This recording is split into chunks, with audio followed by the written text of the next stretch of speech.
নমস্কার, আমি শান্তনু এসে গেছি আপনাদের কাছে। আপনাদের সকলের ভালো লাগা অনুষ্ঠান চেনা কবির ভালো লাগা কবিতায়। প্রতিদিন সমস্যায় পড়ছি, টেকনিক্যাল নোহাউগুলো ভালো জানি না বলে কিছু না কিছু সমস্যার মধ্যে পড়তেই হচ্ছে এই প্রোগ্রাম চালাতে গিয়ে।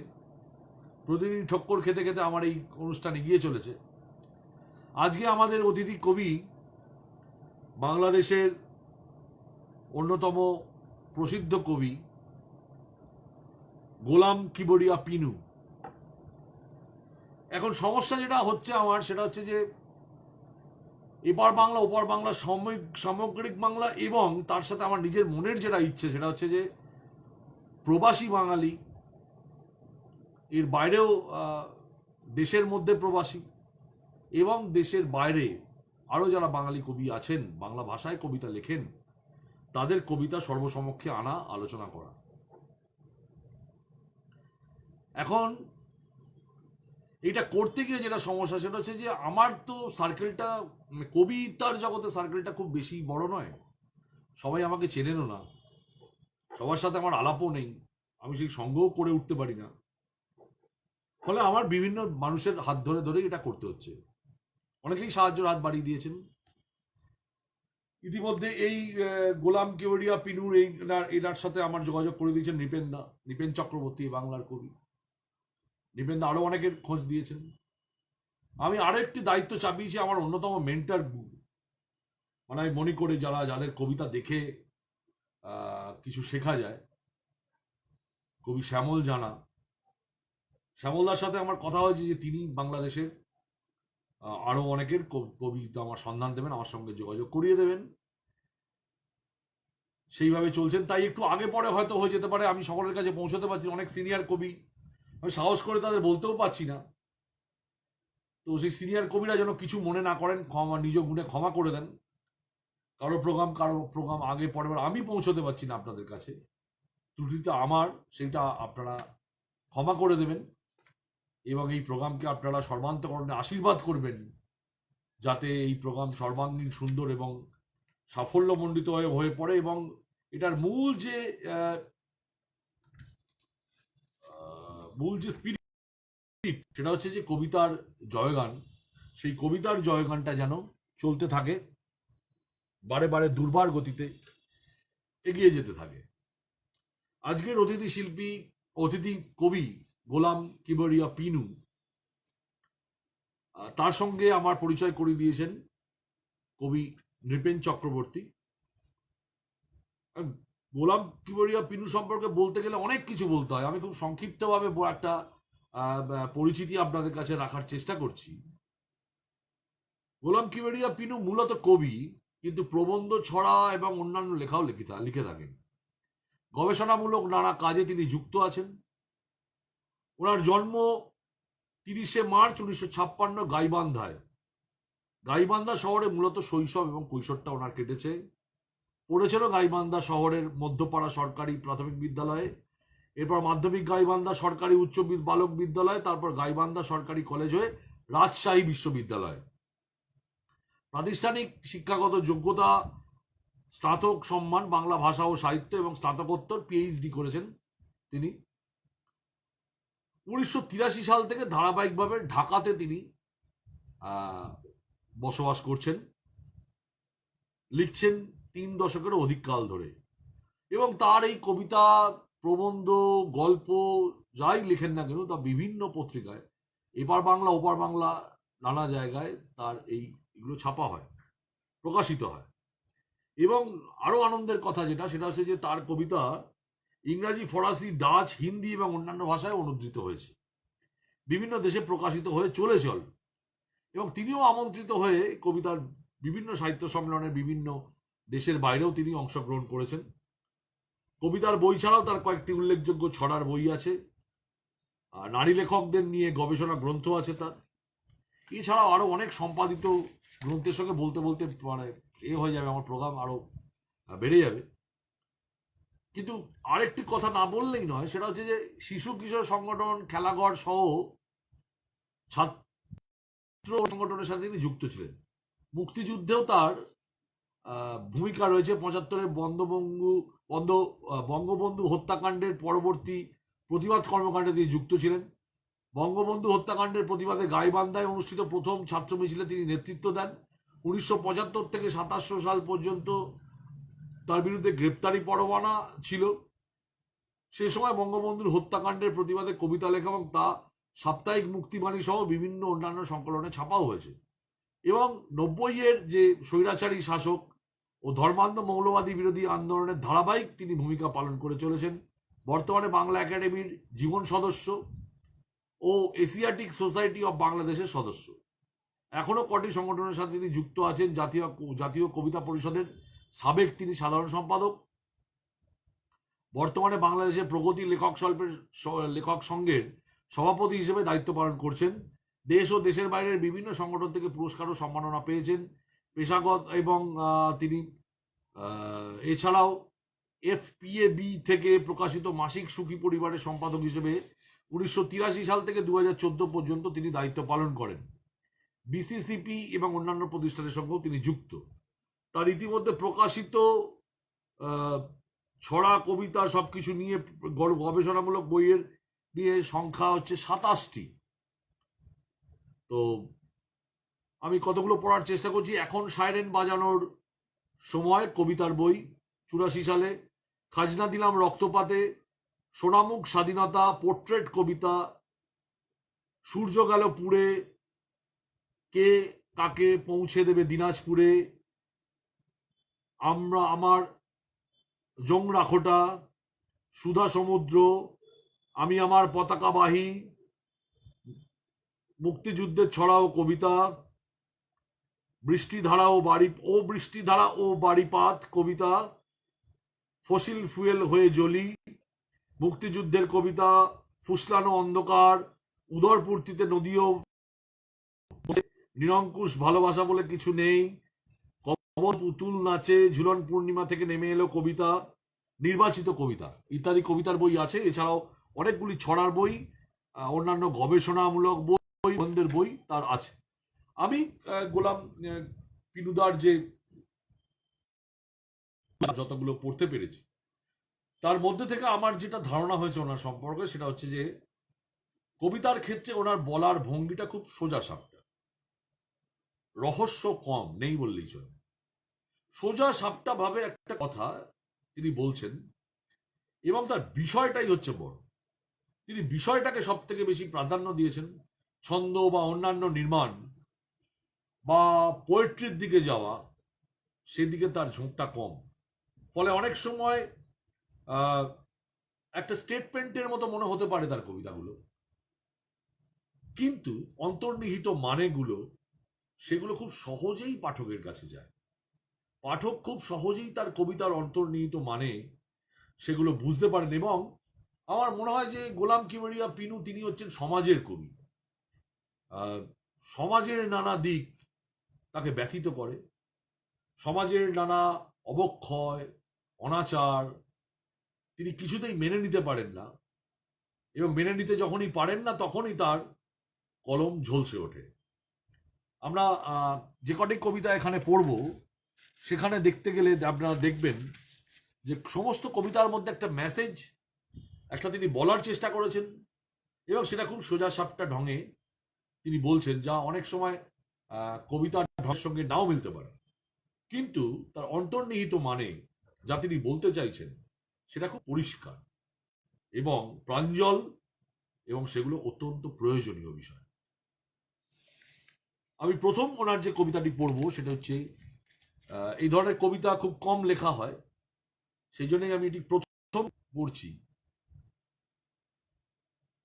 সুন্দরবনকে একা থাকতে দাও, সুন্দরবনকে একা থাকতে দাও, ওর নিঝুমতা নিয়ে একা থাকতে দাও, ওর পাখির কিচিরি মিচিরি নিয়ে, ওর ডেঙো পিঁপড়ে নিয়ে, ওর ঝুলন পূর্ণিমা নিয়ে, ওর নদীর জল শব্দ নিয়ে একা থাকতে দাও, ওর গড়ান হেতাল, ওর গোলপাতা, ওর বাঘ হরিণ নিয়ে একা থাকতে দাও, ওর বাওয়ালি নিয়ে রৌদ্র তাপে একা দাও, ওর কচি পাতা পঞ্চমুখী জবা স্বর্ণলতা নিয়ে একা থাকতে দাও, ও তো কারোর অনিষ্ট ডেকে আনেনি, মরণকালও না, তবে কেন তার সমাধার তৈরি করা হচ্ছে? ওর নাভিশ্বাস উঠলে তোমারও হবে অষ্টাগত প্রাণ, ওকে জমে টানলে তোমাকেও যেতে হবে লাশ কাটা ঘরে। পরিবেশবাদী কবিতা, খুব সোজা সাপটা ভাবে মোদ্দা কথাটুকু তিনি বলেছেন, কিছুটা বেপরোয়া ভাবেই বলেছেন। প্রথমে তার ঢংটা একটা আর্তনাদের মতো, একটা আবেদনের সুর তার এই কবিতার মধ্যে আছে, যে ওকে একা থাকতে দাও, ওকে বিরক্ত করো না। এই যে কাকুতি মিনতি, এই কাকুতি মিনতিটা তার কবিতার মধ্যে আছে। যে সুন্দরবন তিনি বিষয় বেছে নিয়েছেন, সুন্দরবন ম্যানগ্রোভ অরণ্য, পৃথিবীর অন্যতম উল্লেখযোগ্য ম্যানগ্রোভ অরণ্য। এবং তিনি ওই বললাম যে আমার একটা স্টেটমেন্টের মতোই তিনি বলেছেন। কিন্তু যেটা হচ্ছে যে সুন্দরবনকে বাঁচাতে হবে, এটা আমরা আলোচনা করছি। সুন্দরবন নিয়ে বাংলাদেশে অনেক কাজ হচ্ছে, আমাদের দেশেও কাজ হচ্ছে। ঝড় ঝাপটা সুন্দরবন আমাদের যেভাবে রক্ষা করে, এখন যেভাবে ঘূর্ণিঝড় বেড়ে গেছে, প্রতি বছরই একটি দুটি করে ঘূর্ণিঝড় আসছে এবং সভ্যতাকে লণ্ডভণ্ড করে দিয়ে যাচ্ছে, মানুষের এত বড় ক্ষয়ক্ষতি। সেই ম্যানগ্রোভ অরণ্যকে আমরাই ক্ষতি করেছি, আমরাই সেই ব্যালেন্সটা নষ্ট করে দিয়েছি। ইকোসিস্টেম, বাস্তুতন্ত্রটাকে আমরা নষ্ট করছি, মানুষ নষ্ট করছে, তাই তার বুকে বাজছে। দুদিনও হয়নি, ইয়াস কি করে দিয়ে গেছে।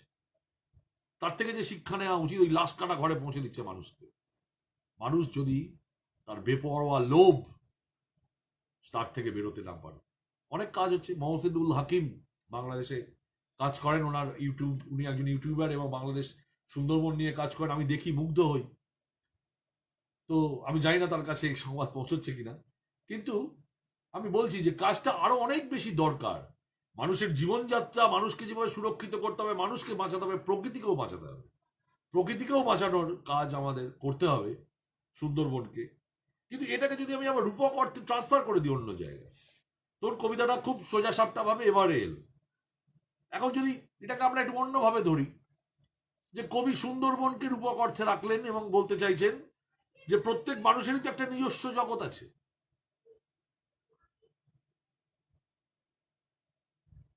সেখানে হস্তক্ষেপ করো না, কারোর স্বাধীনতায় হস্তক্ষেপ করো না। তোমার তো ক্ষতি করছে না, তাহলে তুমি তাকে হস্তক্ষেপ করছো কেন? এই যে সিজোফ্রেনিয়া পেশেন্ট যারা আছে, তারা নিজের জগতে থাকে, আমরা আমাদের জগতে তাদের জোর করে, তখনই সংঘাতটা শুরু হয়। এখন কেউ কারো ক্ষতি না করলেই তো হলো, যে যার নিজের মতো আছে। কিন্তু আমরা চাই আমাদের ছাঁচে ফেলে সকলকে চলতে হবে। সভ্যতা চায়, পুঁজিবাদ চায়, চায়, রাজারা চায় যে তার মতের মধ্যে দিয়ে সমস্ত সমাজটা অতিবাহিত হবে। আজকের মিডিয়া চায়, আজকে মিডিয়াকে post paid news, post truth, মিথ্যে কথা বলতে শেখানো হচ্ছে। মিথ্যে কথাগুলো মিডিয়া বলছে দারুণ ভাবে। এই কদিন আগে এক বুক জলের মধ্যে দাঁড়িয়ে যারা বুম নিয়ে ঘুরছে, না এটা মিডিয়ার কাজ না। এই সংবাদ তাকে কেউ দিতে বলেনি, সংবাদের রান্নাঘর তাকে কেউ দেখাতে বলেনি।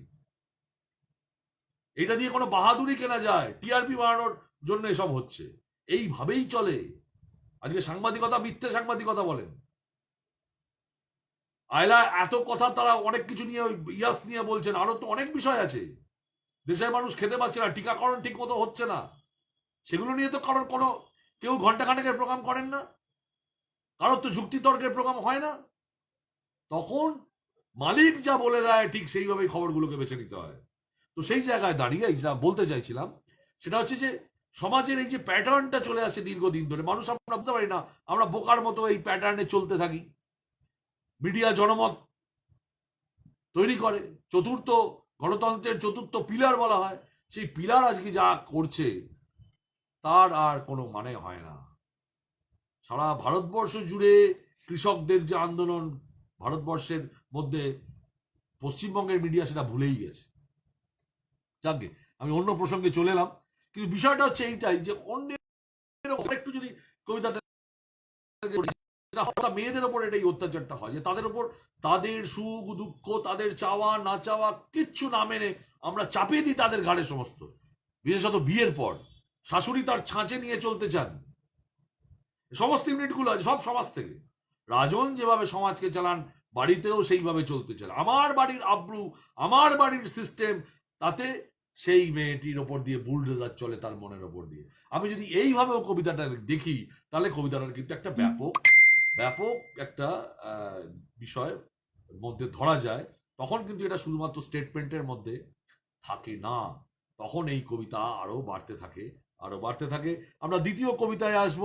আবার দ্বিতীয় কবিতার একটি মেসেজ, গোলাম কিবরিয়া পিনু, তাকে নিয়ে আমি আজকে, তার কবিতা নিয়ে আমি আপনাদের কাছে উপস্থিত হয়েছি। দ্বিতীয় কবিতা টিস্যু পেপার। টিস্যু পেপারের মতন ব্যবহৃত হওয়ার পর তুমিও পড়ে থাকবে ময়লার ঝুড়িতে। তেজপাতা হয়ে পরে পরিত্যাজ্য পায়েসের কাছ থেকে। পরিত্রাণ ও পরিত্যাগের মধ্যে কতটুকু থাকে ব্যবধান। আমি তো জ্বালানির, অগ্নি ও জ্বালানির তো একই গান। টিস্যু পেপারও ছিল তরতাজা গাছের অংশ, নিরীহ গাছের অংশ, বংশচ্যুত হয়ে খণ্ড বিখণ্ড হয়ে চলে গিয়েছে লরিতে করে কারখানায়। চেরাই কলে উঠেছে আজব কারখানায়। কে কখন কাকে কি যে বানায়। খুব সুন্দর কবিতা। সেটি হচ্ছে যে টিস্যু পেপারের মধ্যে দিয়ে তিনি বলতে চেয়েছেন, টিস্যু পেপারে আমরা অনেক কিছু মুছি টুচি আজকাল, রুমাল টুমালের ব্যবহার অনেক, এই কোভিড সিচুয়েশনে তো আরো কমছে। টিস্যু পেপারের মুখে টিস্যু পেপারটা ফেলে দিই, গাছের একটা অংশ, সেইখান থেকে সেটাকে আমরা ফেলে দিচ্ছি। খুব সুন্দরভাবে একটা বলেছে, তার মধ্যে কাজের সময় কাজই, কাজ ফুরলেই পাজি।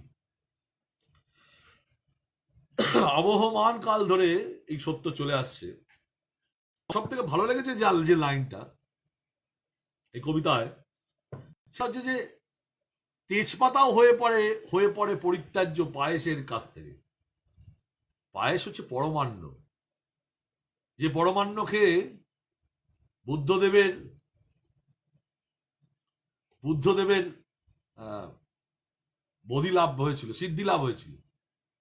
সেই পায়েসের সুগন্ধ আনার জন্য তার যে অনুঘটক সেই তেজপাতা, আর ঠিকই তো, তেজপাতাটা আমরা খাই না, তেজপাতাটাকে ফেলে দিই, সে কিন্তু তার সুগন্ধ বিতরণ করে তারপর পরিত্যাজ্য হয়। অসাধারণ লাইন, খুব ভালো লাইন। শেষ জায়গাটা তিনি যেটা করেছেন, যে জীবন কখন যে কিভাবে বদলে যায়, কে যে কখন চেরাই কলে উঠবে, জীবন যে কখন কাকে চেরাই কলে তুলবে আর তাকে টিস্যু পেপার বানাবে, এটা কেউ বলতে পারছে না। এটা একটা দারুণ ইন্টেলিজেন্ট কবিতা, এটুকখানি বলবো। দারুণভাবে এই কবিতাটি নাড়া দেয়। সেটা হচ্ছে যে তুমিও টিস্যু পেপার বনে যেতে পারো ভাই, যখন তখন এই সমাজ তোমাকে ব্যবহার করবে। এই সমাজের যা সিস্টেম, সকলের জীবনে এটা হয়। সবাই আড়ালে আড়ালে কোনো মনে মনে বালিশটা ভেজালেও নিজের মনে মনে কোথাও না কোথাও কাঁদতে কাঁদতে বলে, আমি কি ভাই ছাই ফেলার ভাঙা কুলো। সবার মধ্যেই এই ছাই ফেলার ভাঙা কুলোর অভিজ্ঞতা সকলের মধ্যে আছে। সেটাকে তিনি টিস্যু পেপারের সাথে তুলনা করেছেন। আমরা 3 নম্বর কবিতায় যাব। এই ধরনেরই আমরা বিভিন্ন মেসেজের কবিতা পড়তে পড়তে এগিয়ে যাব আজকে জার্নিতে। হিসাবের খাতা। সবকিছুর জন্য হিসেবের খাতা খুলতে হয় না, যোগ বিয়োগ করতে হয় না। হিসেবের খাতা খুললেই স্নেহ কর্পূর হয়ে উড়ে যায়, যোগ বিয়োগ করলেই ভালোবাসা বাষ্প হয়ে উড়ে যায়। গুণভাগ যদি করো আত্মীয়তা অদৃশ্য হয়ে যায়। সুদ আসলের হিসেব করলেই বন্ধুতা জলে দ্রবীভূত হয়ে যায়। অথচ এখন হিসেবের জন্য কি দ্রুত স্মার্টফোনের ক্যালকুলেটর ব্যবহার করছি। হিসেব ছাড়াই জীবনের চাকা জলে স্থলে ও কাদায় ঘোরাতে হয়। সব অঙ্কের উত্তর মেলানো যায় না। একদম বর্তমান সমাজ দর্শনের উপর দাঁড়িয়ে তার এই কবিতাটি তিনি রচনা করেছেন। ওই যেটা বললাম যে একটা সরাসরি বলার প্রবণতা, স্টেটমেন্ট আছে, সেই স্টেটমেন্টের মতো তিনি প্রথম থেকে একই রকম ভাবে কবিতার নির্মাণে সবকিছুর জন্য ওই যে যোগ বিয়োগ করতে হয় না, আবার ভালোবাসা বাষ্পে উড়ে যায়, অদৃশ্য হয়ে যায়, দ্রবীভূত হয়ে যায়। খুব সোজাসুজি ভাবে তিনি বলে দিচ্ছেন, পাঠকের বুঝতে অসুবিধা হচ্ছে না। কিন্তু তার যে মূল কথাটা, সেটা হচ্ছে যে সবাই হিসেব করছে, সবাই হিসেব করে চলেছে কি দিলাম আর কি পেলাম, আমি দিলাম কতটুকু, পেলাম কতটুকু, যা চেয়েছি তা পাইনি, যা পেয়েছি তা চাইনি। এই যে যোগ বিয়োগে সারা জীবনের যে ভুল ভুলাইয়া, সেটা আপনি বলছেন এখন আর একটা ধরে নিয়েছেন যে এখন আর ওই যোগ বিয়োগ করে শিখতে হচ্ছে না, স্মার্টফোনেই করছি, আরো ইজি হয়ে গেছে। যোগ বিয়োগটা আরো আগে খাতা টেনে রে ভাই ভাগ কর গুণ কর, এখন বোতাম টেপোর সঙ্গে সঙ্গে হিসেবে বলে তুমি লাভে আছো না লসে আছো। এই যে লাভে আছো না লসে আছো, এইটা বোঝানোর জন্য এখন আর বেশি পরিশ্রম করতে হয় না বোঝার জন্য। কিন্তু সে যেটা বললেন যে তা বলে কি সব হিসেব মেলানো গেছে? সব হিসেব কি মেলানো যায়? যায় না। মেটেরিয়াল জগতের সঙ্গে ইমমেটেরিয়াল জগতের যে তফাৎ, সেই মেটেরিয়াল আর ইমমেটেরিয়ালের যে দ্বন্দ্ব, ভাব এবং বস্তু, সেই জায়গায় দাঁড়িয়ে কিছু বাউল মনা লোক তো থাকে, কিছু ঠকে যাওয়ার লোক তো থাকে, কিছু বঞ্চিত মানুষ যারা বঞ্চিত হতে ভালোবাসে, যারা সবকিছু নিঃস্ব হয়ে দিতে এসছে, তারা দিয়েছেন বলেই তো আমরা আজকে কানায় কানায় পূর্ণ। মাদার টেরিজা যদি না দিতেন, বিবেকানন্দ যদি না দিতেন, সুভাষচন্দ্র বসু যদি না দিতেন, মুজিবুর রহমান যদি না দিতেন, তাহলে আমরা কি কানায় কানায় পূর্ণ হতে পারতাম? 21শে ফেব্রুয়ারি যারা প্রাণ দিয়েছেন, 19শে মেতে যারা প্রাণ দিয়েছেন বাংলা ভাষার জন্য, আমরা কি পরিপূর্ণ হতে পারতাম? তাহলে কি তারা বোকা? হ্যাঁ, অবশ্যই বোকা নয়, তারা উৎসর্গ করে গেছে নিজের, তারা হিসেব মেলাতে আসেনি। তারা হিসেব মেলাতে মাতঙ্গিনী হাজরার মতো হিসেব মেলাতে আসেনি, তারা দিতে এসছে। তারা জানে আমাকে দিতে হবে, আমি দিতে এসছি। আর আজকে আমরা কি ছোট্টবেলা থেকে আমার ছেলে মেয়েকে শেখাচ্ছি নিতে হবে, নিজের কড়াই গন্ডাটা বুঝে নাও। প্রবলেমটা সেইখানে। খুব সুন্দরভাবে এই কবিতায় তিনি আমাদের বলেছেন। আমরা পরবর্তী কবিতায় যাচ্ছি। বলেছেন কবিতার নাম হৃদয় হৃদয় হৃদয় হৃদয় গ্রন্থি। নদীকে বলেছি নদী বড় হও। নদী বলে আমি জল ছাড়া বড় হই না, যত জল তত বড়। মানুষ কি একা বড় হয়? প্রশ্নের উত্তর খুঁজতে খুঁজতে নদী আরো বলে জল ছাড়া অবলুপ্ত হই, বাতিল হই, বিনাশ হই, কুল রক্ষা হয় না। কালো গ্রাসে পড়ে কালো সমুদ্রে হারিয়ে যায় কত নদী। তালপুকুরও খালবিলও জল দিয়েছে, আমি প্রফুল্ল হয়েছি। ঝর্ণার জল পেয়ে ঝরঝরে, আকাশ ভাঙা বৃষ্টির জলে চনমনে, প্লাবনের জলে ভাজা ভূগর্ভস্থ জলে টলমলে। জলই উচ্চতা বাড়ায়, জলই গভীরতা বাড়ায়। একটা পোড়ো বাড়ি থেকে জলগ্রন্থি খুলে যেন প্রসারিত হয়েছিলাম। তারপর মরুপথে, গিরিপথে, বনের ভেতর দিয়ে জলের সাহচর্যে কুণ্ঠাহীন ভাবে আমি প্রবহমান। জলের কপটতা নেই, জলের কুম্ভীরাশ্রু নেই। আমি শুধু এইটুকু জানি, জলের উদারতায় উদার প্রকৃতি হয়ে উঠি, উর্মি মুখর হয়ে উঠি, কল্লোলিত হয়ে উঠি। হৃদয় গ্রন্থি খুলে ধরেছি আমিও। খুব সুন্দর কবিতা। কোনো জিনিস তো ফাঁকা দিয়ে হয় না, কন্টেন্ট তো থাকতেই হয়, মেধাটা থাকতেই হয়। লাফিয়ে ঝুঁপিয়ে বড় করে দেওয়া যায় কাউকে, কিন্তু একটা জায়গায় গিয়ে সেটা আর হয় না, সম্ভব হয় না। সাফল্যের শেষ সমানে সবটা চালাকি করে যাওয়া যায় না। বিবেকানন্দ বলেছিলেন চালাকির দ্বারা মহৎ কাজ হয় না, সেই মহৎ কাজটা চালাকি দিয়ে করা যায় না। তাই নদী বলছেন, আমি যতই নদীকে আশীর্বাদ করে বলি নদী তুমি বড় হও কামনা করি, নদী বলছি জল নেই আমার ভেতরে, যদি কন্টেন্ট না থাকে, জিনিস না থাকে, আমি বড় হব কি করে? তা জল কম না বেশি, খুব সুন্দরভাবে বলছেন, জল কম না বেশি সেইটা আমার উচ্চতা বাড়াচ্ছে, আমার গভীরতা বাড়াচ্ছে। জল যদি কম হয় আমার গভীরতা কম, জল যদি বেশি হয় আমার গভীরতা বেশি। তাই যতটা জ্ঞান ততটাই আমার গভীরতা। এরকমই সেটা আসবে পারিবারিক একটা পরিবারের জায়গা থেকে, যেখান থেকে তুমি এসেছো, তোমার অরিজিন সেইখান থেকে।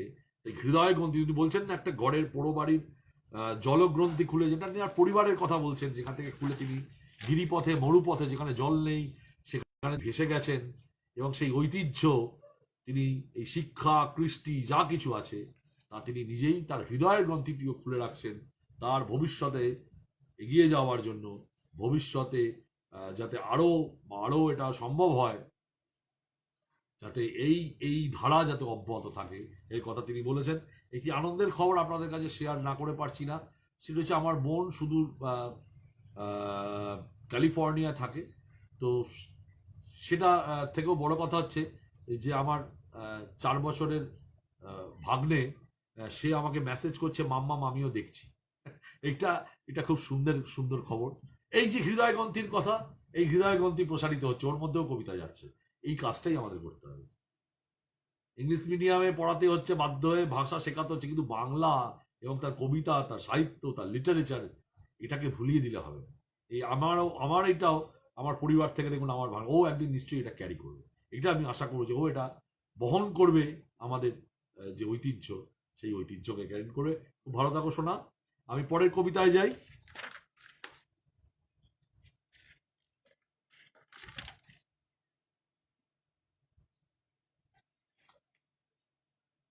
পরের কবিতা হচ্ছে নিন্দার আদিঘাট। এটাও অনেকটা এই সমাজ থেকেই নেওয়া, সবার জীবনের ঘটনা এটা। কত ঝোপঝাড়ে লুকিয়ে রয়েছে শত্রু আমার, কত রং জামার, ছল চাতুরি ও কারসাজিতে চলেছে তারা, কত রকমের কারাভানে গোলাপ জলে ধুয়েছে মুখ, কি মার্জিত আচার, আচার পেলেই মুখে নিয়ে খাবার টেবিলে করে কুপকাত, কি জাত, সম্মুখে কি নান্দি পাট, পেছনেই নিন্দার আদি হাট।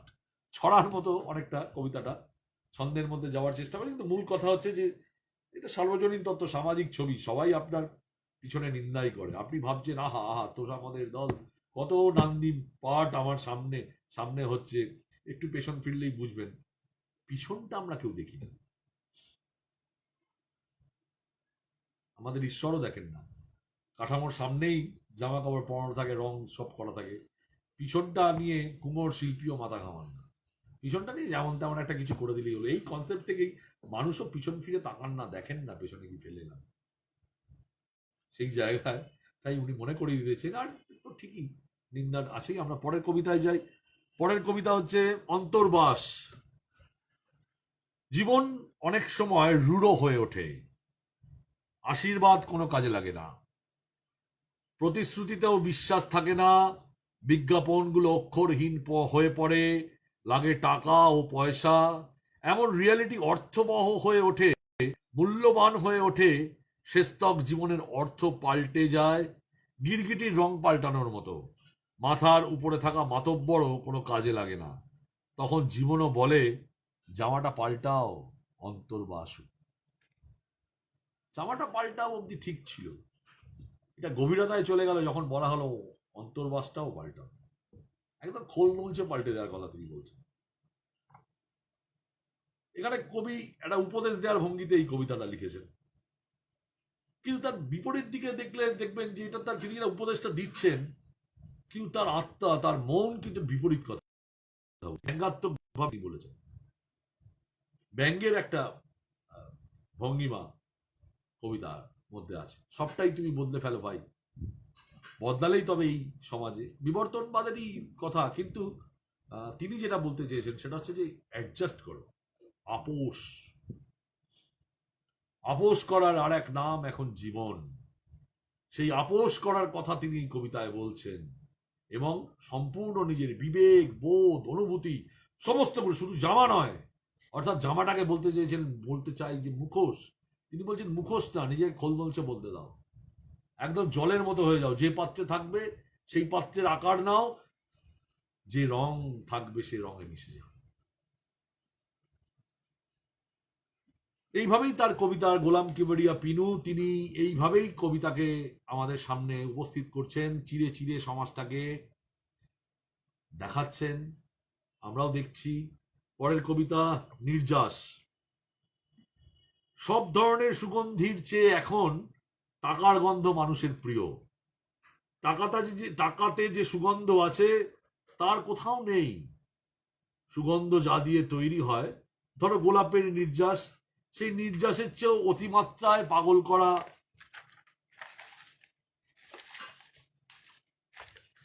নির্যাস টাকায়, যা গভীর আসক্তির কারণ হয়ে দাঁড়িয়েছে।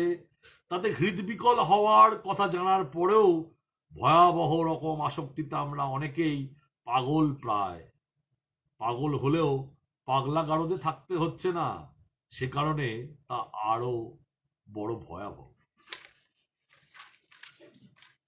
সবাই টাকার পেছনে ছুটছে, যেন তেন প্রকারের যেভাবে হোক টাকা রোজগার করতে হবে।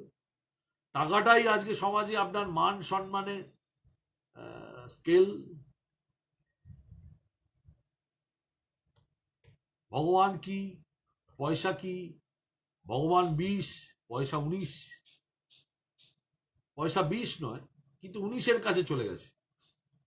তো সেই জন্য এই কবিতায় উনি বলছেন যে ওর নির্যাসটাই, টাকার গন্ধটাই মানুষ এখন সব থেকে ভালো শুনতে চাইছে, এবং শান্তিতে টাকাই যেন শান্তি আসবে, টাকাই যেন তার সমস্ত কিছু। মানুষ ভুলে গেছে যে সব ছেড়ে একদিন যেতে হবে। এসেছি ল্যাংটা, যেতেও হবে ল্যাংটা, এটা মানুষ ভুলে গেছে, ভুলে যাচ্ছে। প্রতিদিনকার সমাজের যে চর্চা, জীবনযাপনের যে চর্চা, সেই চর্চার মধ্যে টাকাই এখন প্রাধান্য। আমরাও আমাদের ক্লাবের প্রেসিডেন্ট করেছি যার টাকা বেশি, আর যে লোকটি শিক্ষিত লোক, পড়াশুনো জানা লোক, জ্ঞানীগুণী লোক, সমাজসেবী লোক, তার কোনো দাম নেই। আজকে পয়সার সাথে গ্ল্যামার যুক্ত হচ্ছে। সাউথ ইন্ডিয়ায় অনেকদিন আগে থেকেই হতো, এখন পশ্চিমবঙ্গে হচ্ছে। দুনিয়ার ফিল্ম স্টার, ফিল্মের জোকাররাও এখন দাঁড়িয়ে যাচ্ছে ভোটে, এবং তারা জিতেও যাচ্ছে। কাজের লোক যারা, তাদের হারিয়ে দিয়ে। বিচার করছি না, জনগণ বিচার করছে না যে আমার কাজের লোক কে রাজনীতিটা করবে আর কে শুধুমাত্র ওই ব্যর্থ, চলে না। তারা যখন দেখছে আরেকটা রোজগারের রাস্তা খুঁজতে হবে। কয়েকজনের টেলিফোন নাম্বার দিয়ে দেওয়া হয়েছিল, তাদের কত রাগ, তাদের কেন আমাদের টেলিফোন নাম্বার প্রকাশ্যে দেওয়া হলো। তারা নাকি জনগণের কাজ করতে এসছেন, এতদিন ক্যামেরার সামনে দাঁড়িয়ে জনগণের কাজ করতে পারছিলেন না। যাই হোক, এরকম একটা ব্যাপার আর কি। সমাজটা তো এইভাবে চলছে, ওপার বাংলাতেও যায়, এবার বাংলাতে একই একই একই ব্যাপার, একই সমাজ। তো মাঝখানে একটা নদী চলে গেছে, কিন্তু সমাজটা একই। ওখানেও যা হিট হয়, এখানেও তাই হিট হয়। সেই কনসেপ্টে কত গান, কত সিনেমা তৈরি হয়ে যায়। কলকাতায় এই সিনেমাটা ভালো চললে ওই সিনেমাটা ওখানেও চালানো হবে, ওইখানকার গল্প একই। এই অনেকদিন ধরে হচ্ছে, চলছে। যাই হোক, সেই বিষয়টা হচ্ছে তাই যে সেটা হচ্ছে যে টাকার পেছনে দৌড়তে দৌড়ে সবাই আমরা ভুলে যাচ্ছি টাকার গন্ধটার কথা, এবং আমরা পাগল হয়ে গেছি, কিন্তু পাগলা গারদে থাকছি না। এটাই সব থেকে বড় ভয়। যারা টাকার পেছনে দৌড়তে দৌড়তে পাগল হয়ে যাচ্ছেন, তাদের পাগলা গারদে থাকা উচিত। কিন্তু কবি বলছেন কিন্তু কিছু করার নেই, তারা তো পাগলা গারদে যাচ্ছে না, তারা এইটাকে আরো স্প্রেড করে দিচ্ছে। এই যে দৌড়নোর যে আদর্শ বোধ, যে মতাদর্শ, সেটাকে তারা সমাজে বপন করছে, লালিত করছে, পালিত করছে। এটাই হচ্ছে সব থেকে বড় ভয়াবহ দিক।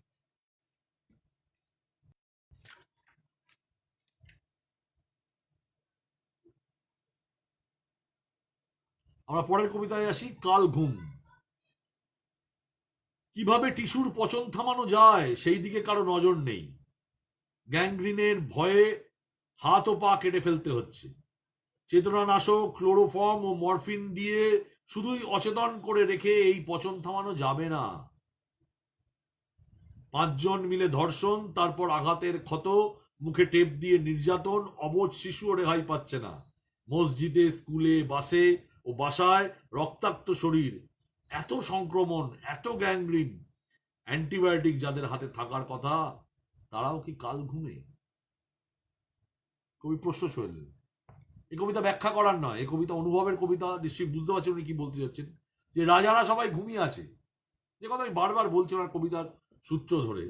সমাজপিতদের পতিদের বিরুদ্ধে তিনি বললেন যে তারা যেন যে কাজটা করার দরকার তারা সেটা করছেন না, উৎসাহ দিচ্ছেন, নয় অ্যাডজাস্ট করছেন, কোনো কিছুর জন্য অ্যাডজাস্ট করছেন, হতে পারে ভোটের জন্য, ক্ষমতায় টিকে থাকার জন্য। যে অপারেশন তাদের করা উচিত সেই অপারেশন তারা করছেন না, সেই কাজটা তারা করছেন না, কবির বুকে বাজছে। সেই জন্যেই কবিতাও এইভাবেই এসছে। আমরা পরের কবিতায় যাব। ছোট গ্রাম। গ্রামবাসীরাও ভাগ হয়ে গেল। কয়টা বা বসত ঘর, কয়জন আর মানুষ। একটা শান্ত নদীর অববাহিকায় থেকেও একসাথে ফসলের জমিতে জলসেচ করতে পারলো না, একটি কৃষি খামারও তৈরি করতে পারলো না। হাসপাতালের কথা বাদই দিলাম। এতটা বিভেদ, এতটা বিরোধ, এতটা হিংসা আশ্রিত জীবন নিয়ে একটা কাঁচা সড়কও তৈরি করা গেল না, যে সড়কে পা রেখে শিশুরা অন্তত নদীর জলে সাঁতার। শেষ লাইনটা খুব সুন্দর। বিভেদের বিরুদ্ধে কবিতা, নিজেদের মধ্যে বিরোধ, জাত পাত, উঁচু নিচু, ধনী গরিব, রাজনৈতিক রং, সব কিছু এত বিভেদ আমাদের মধ্যে। সেই বিভেদের জন্য আমরা কিছুই করতে পারছি না। একটা ছোট্ট গ্রাম, একটা ছোট্ট নদীর অববাহিকা, একই নদীর জল নিলাম, কিন্তু একটা যৌথ খামার তৈরি করতে পারলাম না। যৌথ খামারের কনসেপ্ট, একটা সম্পত্তি একসঙ্গে ভাগ করার, চাষ করার যে কনসেপ্ট, সেটা ধাক্কা খাচ্ছে। সবাই নিজেরটা নিয়েই ভাবছেন এত বিরোধের মধ্যে। এবং সুন্দর করে যেটা তিনি বললেন যে ঐক্য না থাকলে কি হয়, একটা হাসপাতাল অর্থাৎ সেবা পাওয়ার জায়গাটাও বন্ধ, রোগ হলে রোগ সারবে না, রোগ বাড়বে। যে কথাটা লাস্টে তিনি বলেছেন খুব সুন্দর, যে সড়কে পা রেখে শিশুরা অন্তত একটা পাকা রাস্তা না, একটা কাঁচা রাস্তাও আমরা করতে পারি, একটা পথ দেখাতে পাচ্ছি না, যে পথটায় বাচ্চা ছেলেমেয়েরা, আমাদের ভবিষ্যৎ প্রজন্ম পা রেখে সাঁতার কাটতে শিখবে, মানে সেই প্রতিকূলতা, জীবনের সমস্ত প্রতিকূলতাকে তারা অবলীলায় পেরিয়ে যাবে, ডুবে যাবে না, হারিয়ে যাবে না। তারা সাঁতার কেটে সেই প্রতিকূলতাকে অতিক্রম করার মন্ত্র শিখে যাবে, সেই পথে হাঁটার মধ্যে দিয়ে। সেই পথটার কথা উনি বলেছেন, কিন্তু সেই কথাটা অন্যরা বোঝেনি। সেই পথটা হচ্ছে ঐক্যের পথ। সমস্ত কিছু ছেড়ে দিয়ে জাত পাত ধর্ম পেটে ভাত দেয় না, ভাত জোগায় না, ভাত দেয় কর্ম। তাই কর্মের ভিত্তিতে সবাই এক হও ভাই, এক হও। এক হলে তবেই রাস্তা তৈরি হবে, তবেই ভবিষ্যৎ প্রজন্ম।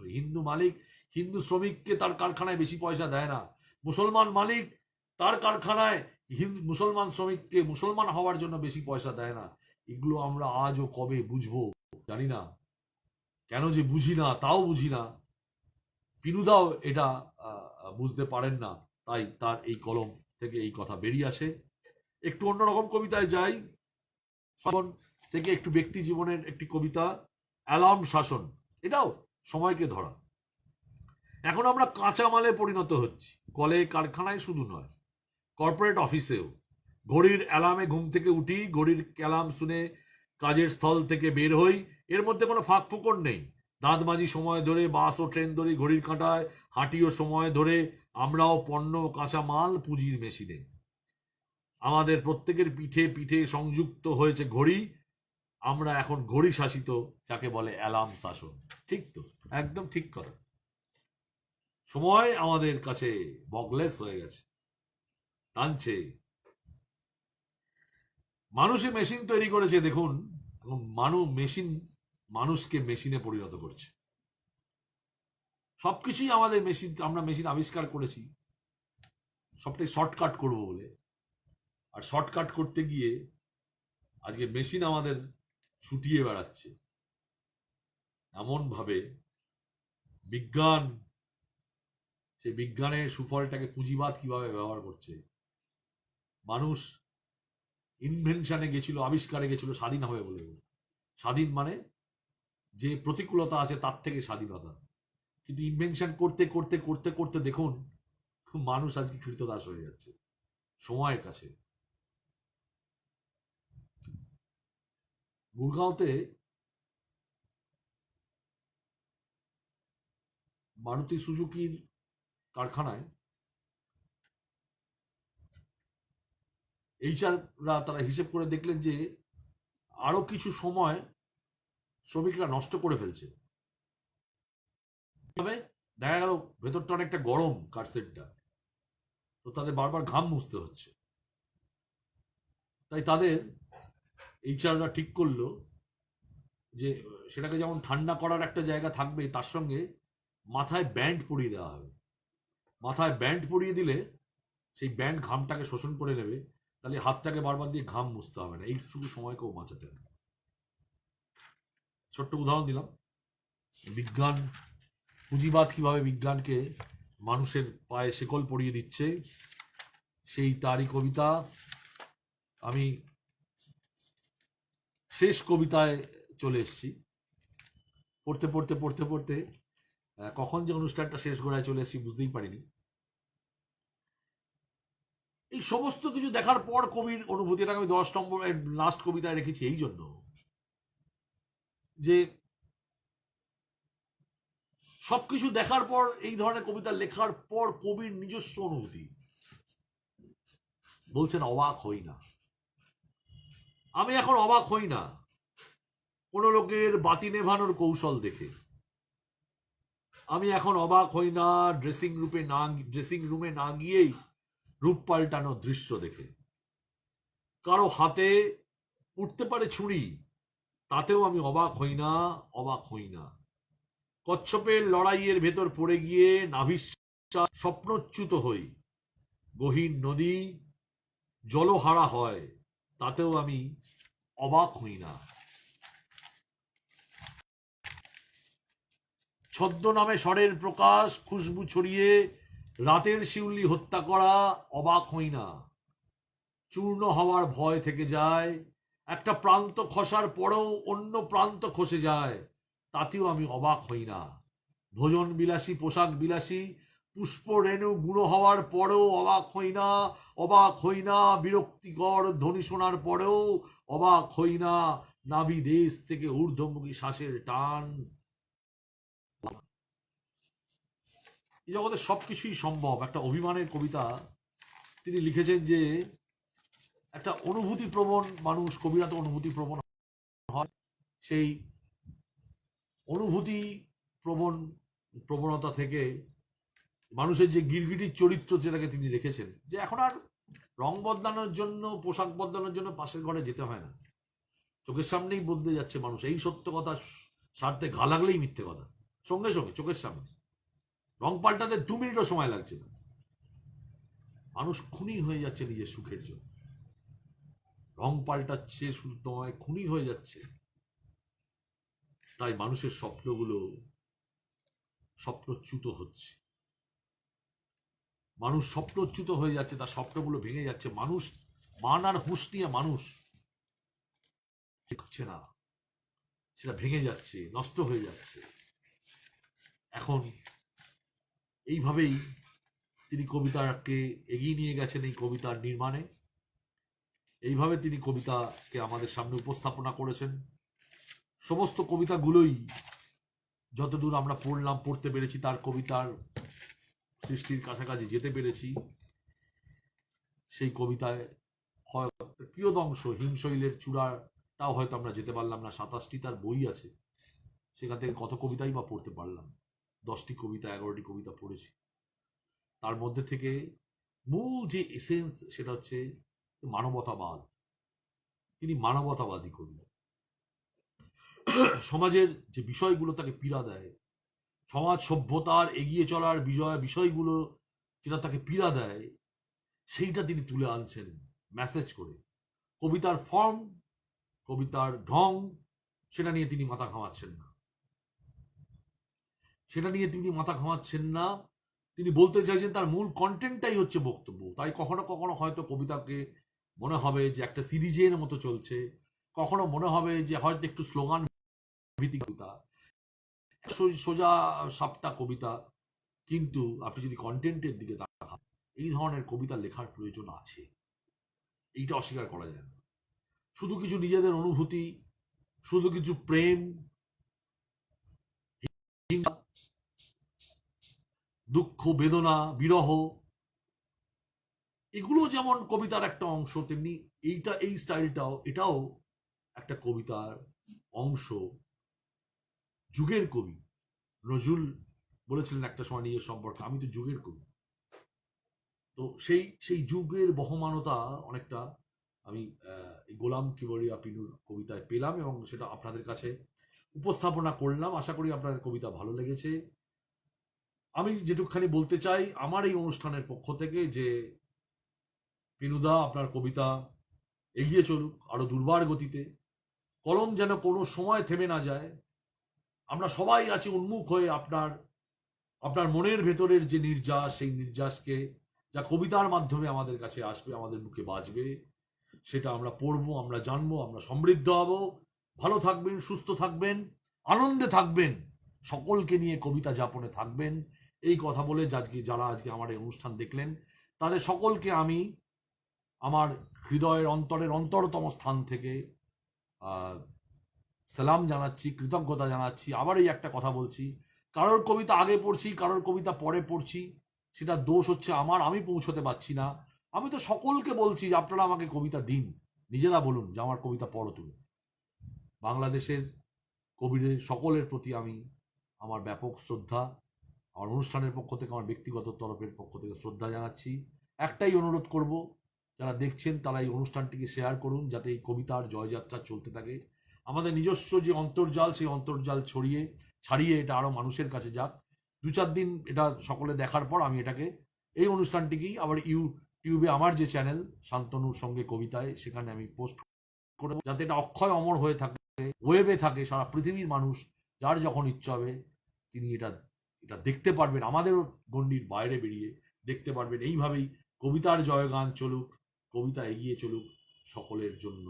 কবিতা জনগণের কবিতা, এই আশা আকাঙ্ক্ষা রেখে সকলকে আবারও ভালো থাকবেন, এই মহামারী অতিমারির সময় একটু নিজেকে বাঁচিয়ে থাকবেন, এই কথা বলে আবার আপনাদের কাছ থেকে আজকের মতো বিদায় নিচ্ছি।